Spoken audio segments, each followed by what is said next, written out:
E aí, aproveitando que vocês falaram essa questão de assessoria, cerimonial, cerimonialista, explica pra gente, assim, só pro pessoal, né, que tá vendo e tudo entender. Vamos lá, a gente tem gente que fala, é cerimonial. Aí a gente já sabe que o certo é falar cerimonialista. A pessoa é cerimonialista, né? Mas o cerimonialista é pro dia do evento. Isso. A Eu sempre assessoria falo, antes. imagina um avião. Não tem a asa mais importante. Sim. Então, se a gente pensar, tem como ter cerimonial do dia? Impossível. Então, assim, não tem como ter uma organização num dia se não teve um pré-evento. Então, a assessoria é toda essa gestão, logística, organização do pré-evento, para então ter o dia do evento. Sim. Então, por isso que não tem a parte mais importante, a assessoria ou o cerimonial do dia. Então, a gente faz toda a assessoria desse pré-evento para, então, executar tudo no dia, Uma né? coisa depende da Que outra, é as partes totalmente, de protocolos, né? De cerimônia, recepção.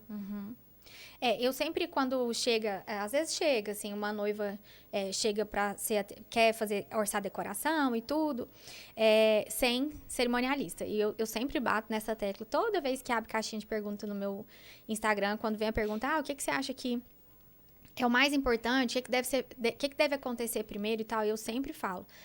Acho que ontem ou anteontem mesmo eu atendi uma cliente que ela não tem cerimonialista. Ela não é de Goiânia e tudo. Ela falou, nossa, aqui na minha cidade é tão difícil tudo. Eu falei, pelo amor de Deus, contrata alguém. Não entra nisso sozinha, porque você vai contratar um monte de coisa sem saber depois. Porque, assim, eu acredito muito nisso. Eu acho, assim, que não tem como você...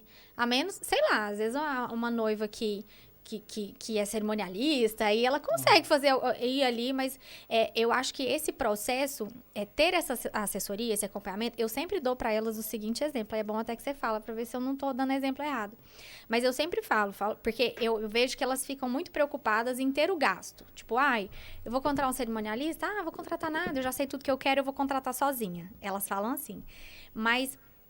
eu sempre bato na seguinte tecla, eu falo, não, beleza, você vai me contratar, ok. Mas lá no dia do seu casamento, quem que vai conhecer o meu contrato, conhecer o meu projeto, para identificar que eu não estou deixando de te entregar nada? Sim.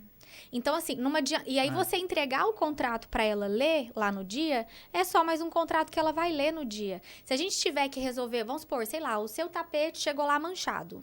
Sim. E aí eu vou trocar o tapete. Você entende que o cerimonialista, ele tá ali sendo você? É claro que eu vou tentar escolher um tapete que eu também acho que você vai gostar. Mas o seu cerimonialista estando ali é uma pessoa que tá junto com você o tempo todo. Então, isso é muito importante. Não, e você tá falando de um contrato só. Imagina juntar todos esses contratos. Você tem que olhar detalhes de todos os contratos. Sim. Se, por exemplo, o buffet tá o cardápio tá certo. Sim. Se o som levou a quantidade de som suficiente para a banda, pro DJ. Então, assim, não é só um contrato. Contar o doce, tudo, ver se a cor da fita do bem casado tá certa. Se o ar-condicionado vai ligar na hora certa de chegar os doces. Então, assim, são detalhes que fazem total diferença no evento. E agora o Rafa falou, a noiva ela tem que sentir prazer no dia do casamento. Sim, tem que descansar. Se for uma dor de cabeça, fica aquele negócio, nossa, meu casamento foi horrível. Acho que não só casamento, mas acho que qualquer outro evento. Esses dias atrás eu fui num evento, gastaram muito dinheiro, só que não se prepararam para a chuva. Fizeram um lindo palco em cima da piscina, começou a chover.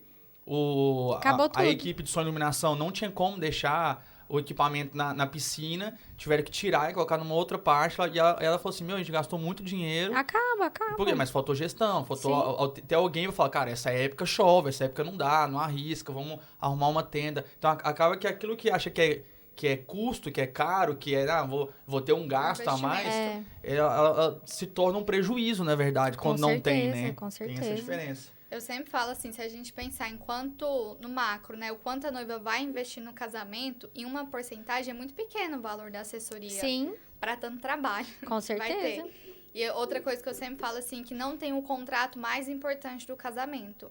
Eu sempre falo para todas as minhas noivas nunca assinar nenhum contrato sem que eu leia antes. Porque contrato é como se fosse um quebra-cabeça. Nossa, inclusive, às vezes eu mando, a Rafa manda, a minha Rafa, né, que a minha assistente também chama Rafa.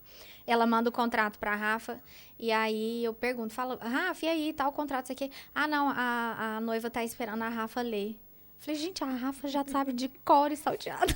Mas é porque sempre pode passar uma coisa, tipo com assim, certeza. batida, sabe? Então, assim, eu preciso juntar o seu contrato, o contrato de sua iluminação, cenografia, tipo assim, todas ver as se tá coisas, tudo sabe? Então, alinhadinho. assim, é um quebra-cabeça. Se tirar uma pecinha, vai fazer falta. Com certeza. Então, assim, todos os contratos são muito importantes, assim, pra ter o resultado final no dia, sabe? Você não analisa a parte jurídica, que isso é um advogado.